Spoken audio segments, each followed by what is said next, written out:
Nobody warns you about the quietest danger in your life, comfort that feels like peace. You wake up and nothing hurts, so you assume nothing is wrong. But comfort isn't always safety.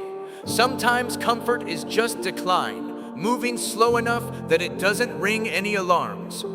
You don't collapse in a day, you drift, one easy choice at a time, until drifting is all you know how to do. Here's the part almost nobody says out loud. Discomfort is not the enemy of a good life. It's usually the entrance fee. Every version of you that you actually admire, stronger, calmer, more capable, was built by a person who kept choosing the harder 5 minutes over the easier 5 minutes. Not once, repeatedly, until repeated discomfort turned into a skill nobody could take from them. Think about the last time you avoided something small, a hard conversation, an early alarm, a workout you didn't feel like doing. It felt like nothing at the time, but your mind was taking notes. It always is. Every avoidance teaches it exactly one lesson. When things get uncomfortable, we retreat. And once that lesson is learned well enough, it stops asking your permission. That's the real cost of small avoidances, not the missed workout, not the awkward silence you let stay silent. The cost is the training. You are, whether you notice or not, training your own nervous system on how to respond to difficulty. Either you're teaching it to lean in, or you're teaching it to flinch.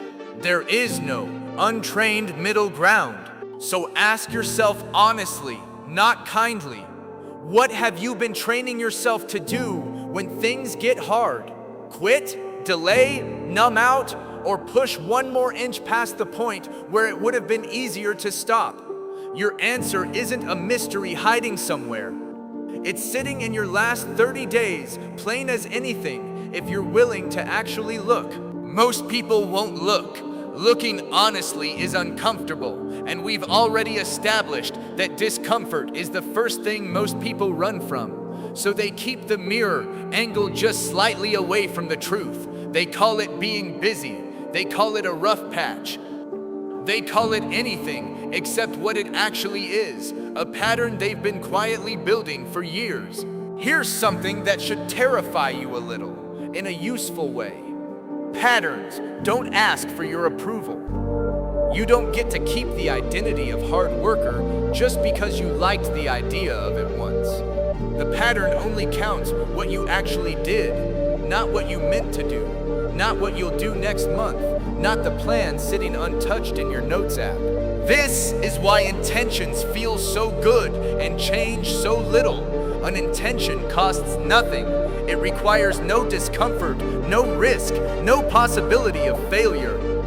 You can hold a beautiful intention in your head for 10 years and never once be closer to it, because intentions live entirely outside the one currency that actually builds anything: repeated, uncomfortable, imperfect action. Picture someone who wants to be calm under pressure. They read about it. They admire people who have it. They tell themselves they're working on it. But the moment real pressure arrives, they panic exactly as they always have, because reading about calm and practicing calm are two entirely different processes happening in two entirely different parts of a person. Calm isn't a fact you learn, it's a rep you complete. Every time pressure shows up and you choose to breathe instead of spiral, you're not expressing a personality trait you were born with. You're doing a set. One more rep in a routine that over enough time quietly rewires what your body assumes is dangerous and what it assumes is simply Tuesday. This is true of every trait people wish they had. Patience isn't a personality, it's a rep. Discipline isn't a personality, it's a rep. Confidence isn't a personality, it's a rep. Done badly at first, then less badly, then eventually so smoothly that people call it natural talent, as if the 100 failed attempts before it never happened. Nobody sees the 100 failed attempts. That's the whole trick of how growth looks from the outside. It looks sudden because the visible part is small. The final rep, the breakthrough moment, the day it clicked. The other 99 reps happened alone, unfilmed, uncelebrated, in rooms nobody else walked into. That's not a flaw in the process. That is the process. So if you're waiting for the process to feel rewarding before you commit to it, you'll be waiting a long time, because reward is usually backloaded. The early reps almost always feel like nothing. No visible change, no compliments, no proof it's working. Just you showing up again, on faith that repetition eventually pays a debt it hasn't paid yet. That gap between doing the work and seeing the result is where almost everyone quits. Not because the work stopped working, because the silence in the middle felt like proof it never would. But silence isn't failure. Silence is just the sound early effort makes before it's had enough time to become visible. Consider a seed underground. For days, nothing appears to happen. No stem, no leaf, nothing you could point to and call progress. But underground, the seed is doing the most important work of its entire life, building roots deep enough to eventually hold something taller than itself. If it gave up during the silent phase, it would never see what it was building toward. You are doing the exact same thing right now, whether you can see it or not. Every early rep of a new habit is root building, invisible, unglamorous, necessary. The version of you that finally breaks through isn't going to appear out of nowhere.